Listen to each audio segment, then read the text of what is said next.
certains candidats proposent tout simplement de fermer les frontières pour empêcher les terroristes de rentrer. Vous pensez que c'est une bonne mesure, ça? Je trouve que c'est une bonne mesure. Mais les frontières, tout le monde demande. On peut rentrer de la Suisse, de partout, comme un moulin en France. D'après Marine Le Pen, si le Front National arrive au pouvoir, le terrorisme, c'est terminé. Elle a la solution. Vraiment. C'est une bonne solution pour lutter contre le terrorisme, ça? Je pense pas. J'ai connu les frontières et honnêtement, j'ai jamais été contrôlée. La France est un grand pays, ne peut pas se retirer. Fermer les frontières, se fermer sur elle. Le terrorisme peut être en France, déjà. Une des mesures que proposent certains candidats, c'est de dire qu'il faut que les fichiers S. Vous savez ce que c'est que les fichiers S? Oui, ceux qui sont fichés terroristes, c'est ça? C'est ça. Ces fichiers S qui sont étrangers, on les expulse tout de suite. Oui, exactement. Moi, je suis pour à 100%. Ils sont fichés terroristes, ils veulent mourir en tuant des gens. Donc autant les expulser automatiquement. On va le mettre en dehors de France, mais est-ce que ça veut dire qu'il ne pourra plus nous nuire s'il Il est en va dehors faire de des France? problèmes ailleurs. Il va faire des problèmes ailleurs. Parce que nous, on veut transférer notre malheur à des autres gens. Il n'y a pas que des fichiers S forcément qui peuvent faire des attentats.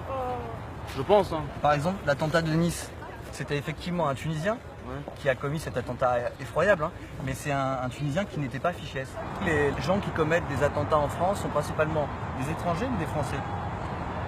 Plutôt des étrangers a priori.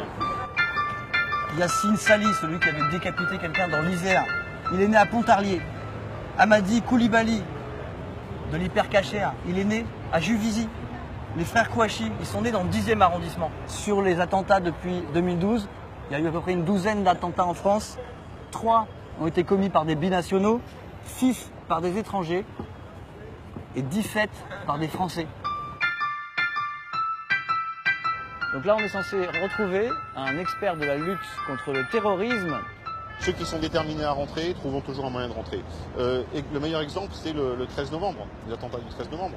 La plupart des terroristes du 13 novembre sont entrés en Europe, qu'ils soient d'ailleurs ressortissants de Schengen ou pas, grâce à des faux papiers d'identité.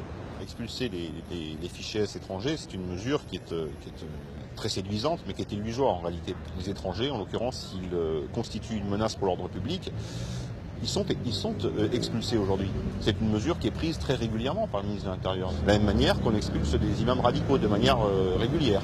Le faire de manière beaucoup plus systématique et en particulier sur les fichiers S, ça reviendrait d'abord à faire peser une menace sur des États étrangers et surtout, ça ralentirait considérablement les enquêtes en cours qui visent ces personnes et qui nous empêcheraient de démanteler des filières parce que précisément on aura perdu des éléments de contact comme ces personnes étrangères. Merci beaucoup.